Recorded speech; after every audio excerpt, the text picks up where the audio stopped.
So the Okay. private lender doesn't own the property. The private lender is the lender. They're the bank. And we're going to give them the same protection that a bank gets. Promissory note, mortgage, or deed of trust. We're going to name them on the insurance policy as the mortgagee, which means if there's a claim filed against that property, then the insurance company makes the check payable to the private lender and to you, the real estate investor, the company. We're going to name them on the title policy as an additional insured. So the private lender is getting all the same protections. So their legal recourse is foreclosure. If we don't pay the private lender, they get the property, which means they actually earn more money because we're not going to borrow more than 75% of the after repaired value. I didn't say of the purchase price. We always bring home a big check when we buy the property because we buy these properties at such a huge discount. But these private lenders are getting the same protection as the bank. If you're a real estate investor and are wondering how to raise and leverage private money to make more profit on every deal, then you're in the right place. On Raising Private Money, we'll speak with new and seasoned investors to dissect their deals and extract the best tips and strategies to help you get the money, because the money comes first. Now here's your host, Jay Conner.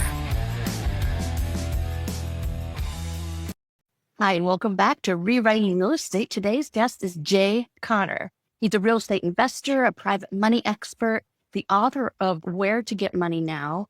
Jay has actually rehabbed over 500 houses and is known nationwide for teaching investors and agents how to fund deals without relying on traditional banks. He's helped thousands of entrepreneurs raise millions of private capital, and he's truly rewriting what's possible when it comes to funding real estate the unconventional way. So let's get started with Jay.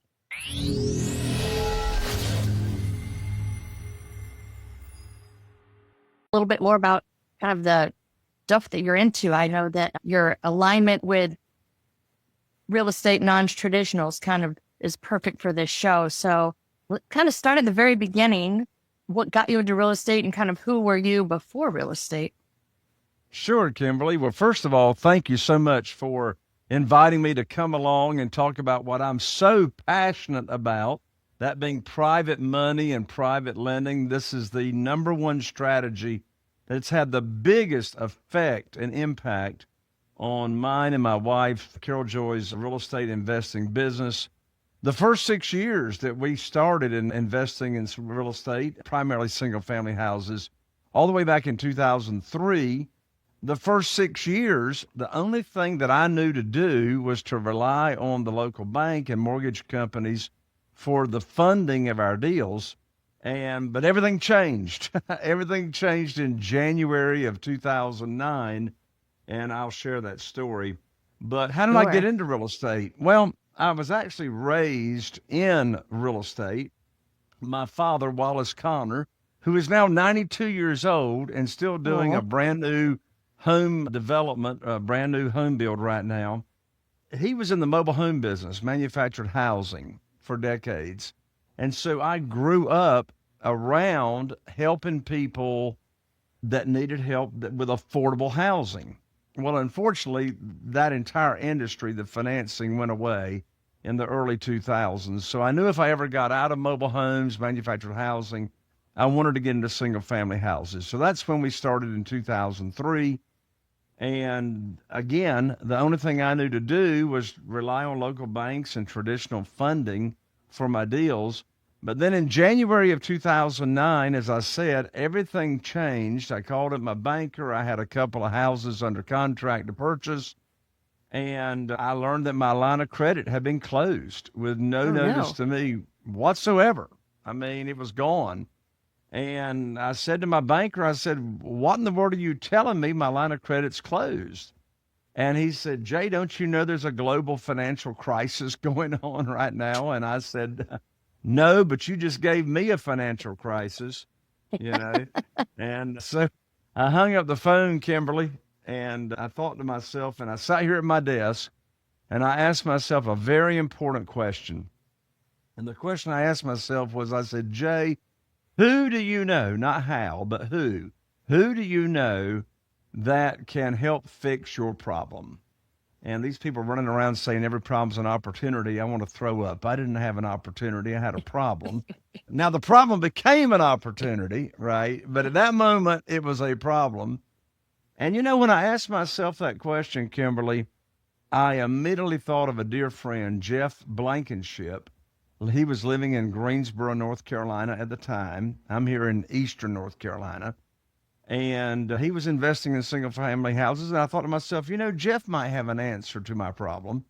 So I called him up. I told him what had just happened. I'd cut off from the bank. And Jeff says, well, have you ever heard of private lending? I said, no. He says, have you ever heard of self-directed IRAs where individuals, just regular people like us, can move their retirement account to a self-directed IRA company and then loan that money out to us for our real estate deals. And the money we pay them is either interest-free is either tax-free or tax-deferred. And I said, Jeff, I don't have a clue what you're talking about. I said, what's private money? He says, well, I'm not really sure, but there's this gentleman down in Jacksonville, Florida, by the name of Ron LeGrand, that can tell us all about private money and self-directed IRAs. I said, okay, that sounds cool. I said, well, who's Ron LeGrand? He says, well, I'm not sure, but he says we can get a lot of private money really, really fast. So February 2009, I went to my very first real estate investing conference. I learned about private money, and Kimberly, oh my lands, what did I do? I came back home and I put my opportunity together. And what did I do? I took on the mindset of being a teacher. I put on my private money teacher hat. I'm a teacher. So I went about just teaching people in my own network, people I go to church with, people in my, in my social circle, my professional circle. And in less than 90 days, I was able to raise over $2 million in new funding for my real estate deals. And a big part of that secret was just sharing the opportunity without having a deal attached to it. Right. Desperation has a smell to it. And, True. Kimberly, I'm gonna take a little risk here. I'm gonna take a little risk. And I'm gonna ask you, have you ever heard the guru stand on stage and say, oh, just get the deal under contract, the money will show up? I don't know if you've ever heard that or not. That's the most stupid thing I ever heard in my life. I mean, it's like, you get a deal under contract. I mean, it's like a drone going to fly over your front door and drop a bag of Drop the money. money. It's So true. it just seems much more common sense to me to get the money lined up. I mean, think about it. How much more confident, how many more offers are you going to make when you know exactly where the money's coming from and you can close in 7 days? All my offers, I actually offer that I can close in 7 days. So that was the beginning of this journey all the way back in 2009. And since that time, I've never missed out on a deal for not having the money. Wow. So is it, just kind of bring it back down to like kindergarten level for me. So you get the money from private people, provide kind of a fund, and then that's your cash for a deal? Or am I getting that wrong? No. So there's different kinds of ways to use private money. If I was doing large projects like multifamily, self-storage, commercial, that type of thing, then I would establish a fund for the private lenders to invest their money in that fund. But in this world of single family houses, and single family houses is primarily what we do, in Right. this world of single family houses, everything we do is what's called one-offs. So what's a one-off? A one-off means everything we do is asset-backed debt.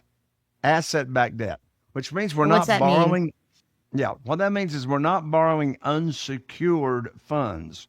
We have a private lender, that's an individual just like you or me, that's using their investment capital and or their retirement funds to loan out to us real estate investors.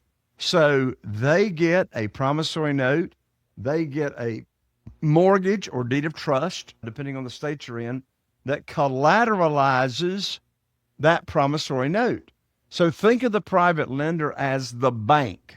So the Okay. private lender doesn't own the property. The private lender is the lender. They're the bank. And we're going to give them the same protection that a bank gets. Promissory note, mortgage or deed of trust. We're going to name them on the insurance policy as the mortgagee, which means if there's a claim filed against that property, then the insurance company makes the check payable to the private lender and to you, the real estate investor, the company. We're going to name them on the title policy as an additional insured. So the private lender is getting all the same protections. So their legal recourse is foreclosure.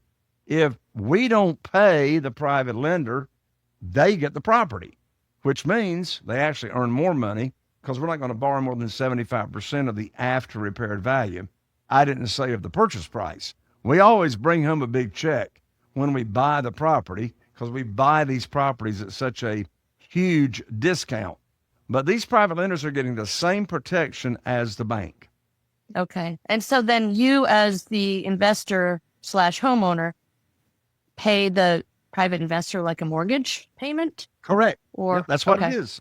It's a mortgage. Okay. It's a mortgage payment. A lot of times you can just accrue the interest. So if you're doing a flip, if you're flipping a property, then you can accrue the interest. And then when you sell the property on the back end of the flip, then the private lender gets paid off all of their principal loan amount and the accrued interest that they earned. Okay. Okay. And then how do you find the private lenders? There's three categories of private lenders. There's your own network, your own warm market, people in your cell phone. Then there's what you call, or what I call, your expanded market, because if you want to scale your business, sooner or later, you're going to run out of your own network. So then there's your expanded warm market, and I teach how to grow that very quickly. And then the third category are existing private lenders. So in that first category, that's where my first 47 private lenders came from, was my So own people connection. could pool their money together for one property? Sure. Or is it, Yeah, you okay. can. Yeah, you can have more than one private lender that is funding a particular property. Okay. And do you have to run it by these private lenders? This is what the property I'm looking for at. And do they have to have it, or do they get to, or are they a part of that decision? Or they just say, we're trusting that you're going to make the right decision on which property to purchase? That's a great question. So I never pitch deals. What I do is I first teach up front the underwriting criteria. So what's the most we're going to borrow on a property? 75% of the after repaired value. And so they know how the whole program works. So then I call them up with a deal for them to fund. And I call that, Kimberly, the good news phone call. Good news phone call. Like we found it. Yeah. So I call them up. Let's say you're one of my private lenders, Kimberly. I call you up. I said, I got great news. I can now put your $150,000 to work and invest it. I've got a house in Newport, North Carolina with an after repaired value of $200,000. The funding matches up to what you've got, $150,000. You see, you already know I'm not going to borrow more than 75% of the after repaired value. Funding is going to be, or closing is going to be next Friday. So you need to wire your funds to my real estate attorney's trust account next Thursday. And I have the attorney email you the wiring instructions. So the reason in that example that you are excited to fund my real estate deal is because, number one, let's say you've got retirement funds that were not working for you. And let's say you move those funds over to a self-directed IRA company that I recommended. Well, you trusted me to do that. You've already moved the money over. You know I'm not going to borrow more than 75% of the after repaired value. I gave you that information. And you're not making any money until I put your money to work. So, one of the big mistakes I see real estate investors that start out raising capital is they talk too much. It's like they're selling or they're I think pitching. all realtors have that problem. or they're chasing. And Yeah. no, put all that aside. All you're doing is serving and fulfilling what you promised you would do. Okay, so let's go back to that example. So 200,000, it's worth 200 after repairs. I loan you or I'm the private lender at 150. What happens next? Where does it bring me value next, or how does that typically work out? Sure. So in that example, I might be buying that property for only $100,000, Okay. and maybe there's $30,000 or $35,000 in renovations. So when I close on that property, I'm bringing home a $50,000 check called excess cash to close, minus closing costs. So I'm going to take 30 or 35,000 of that 50,000 excess and renovate the property. And then I get it renovated. Then I'm going to list it in the multiple listing service for 200,000. We're going to sell it. And all during that time, your loan of 150,000 is accruing interest. So I've been paying all my private lenders 8% ever since 2009, and they love it. And so your investment of 150,000 is earning 8%. When that house sells and cashes out, then your 150,000 is paid off along with any unpaid accrued interest. I've got some private lenders that we actually pay monthly because they are needing that for additional supplemental income. So we'll pay them monthly if they need the money. And when we cash out and sell that property, any unpaid accrued interest, they'll get that at the closing. Okay. So the lender is not going to gain value from the sale of the house if 50 more than what they loan. You get that benefit, but then the lender gets their money back plus interest and then can reinvest that into the next project. Correct. Yeah, the private lender, here's the easy way to think about it. The way the private lender works is it's instead of putting their money in a local certificate of deposit at the local bank and earning 3%, they're earning 8%. I like that. That's very interesting. And then you teach it now, and I see that you've written a book and you do live events. How's that been working? Yes, that's my passion is I bet. teaching, I can tell. Yeah, and is teaching and inspiring other real estate investors how to raise private money. And what I'd love to do for your audience, Kimberly, is give my book away for free. It's a national bestseller, and it's called Where to Get the Money Now. And it's $20 on Amazon, but don't spend $20 on Amazon. It's free. I'll mail it if your audience will just cover shipping and handling. But it's where to get the money now, how and where to get money for your real estate deals without relying on traditional or hard money lenders. And I'll autograph the book. I'll ship it out 3-day express. And your listeners can pick it up at J. Connor. And by the way, I'm an ER, not an OR. So your listeners can pick it up at jconnor, JAYConner.com/book, jconnor.com. And I'll put that in the show notes too. Awesome. And I'll also include 2 tickets to my live event, which is called the Private Money Conference.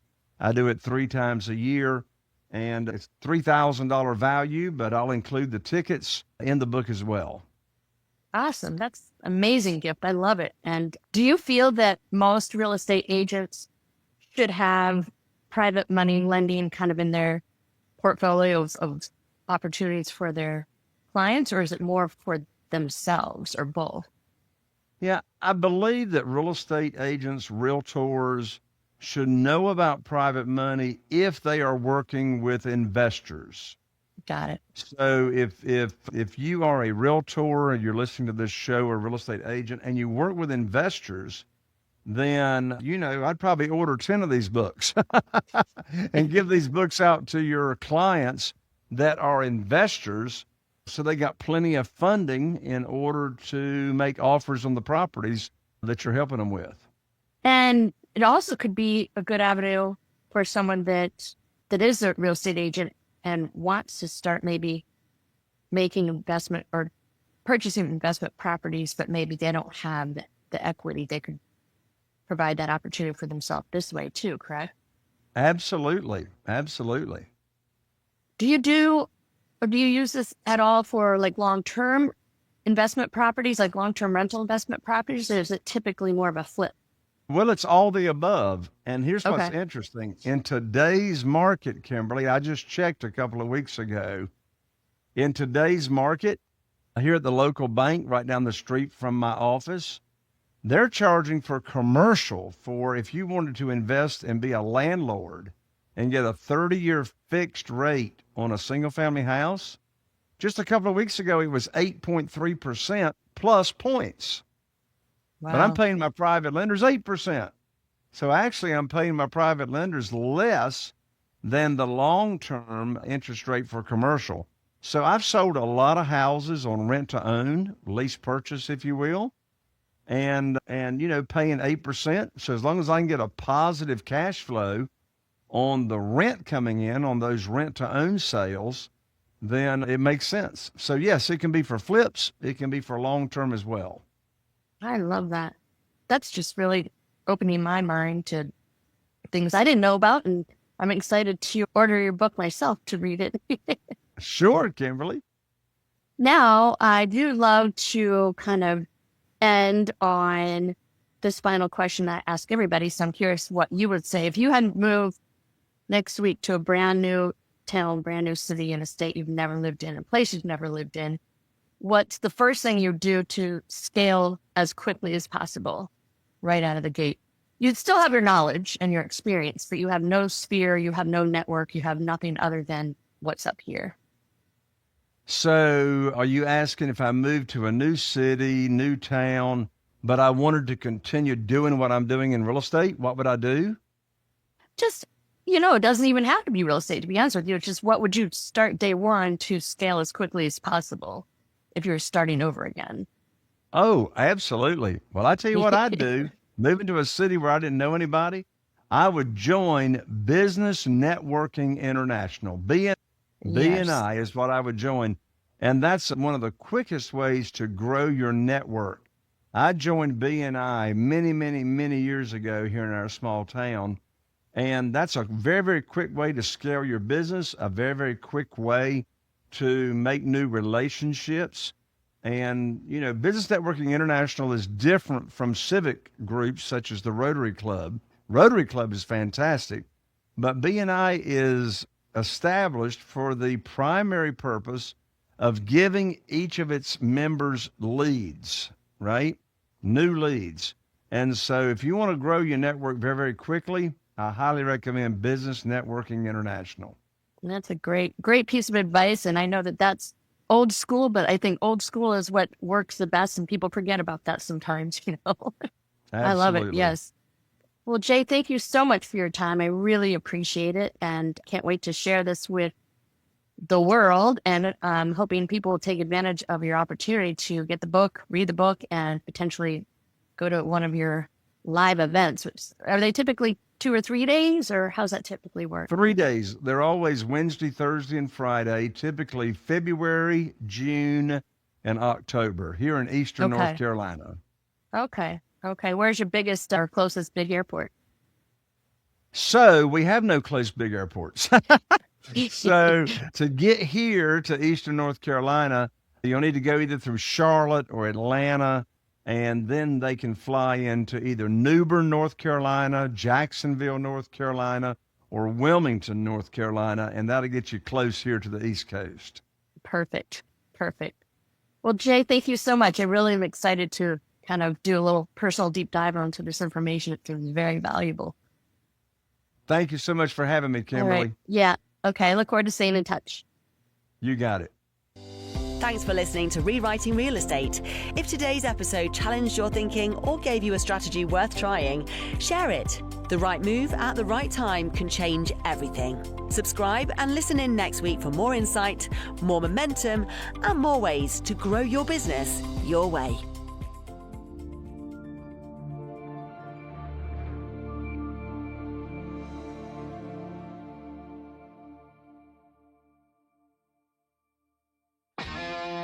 Are you feeling inspired by the knowledge you gained in this episode? Then head over to jconner.com/moneyguide. That's jconner.com/moneyguide and download your free guide that shares 7 reasons why private money will skyrocket your real estate investing business right now. Again, that's jconner.com/moneyguide to get your free guide. We'll see you next time on Raising Private Money with Jay Conner.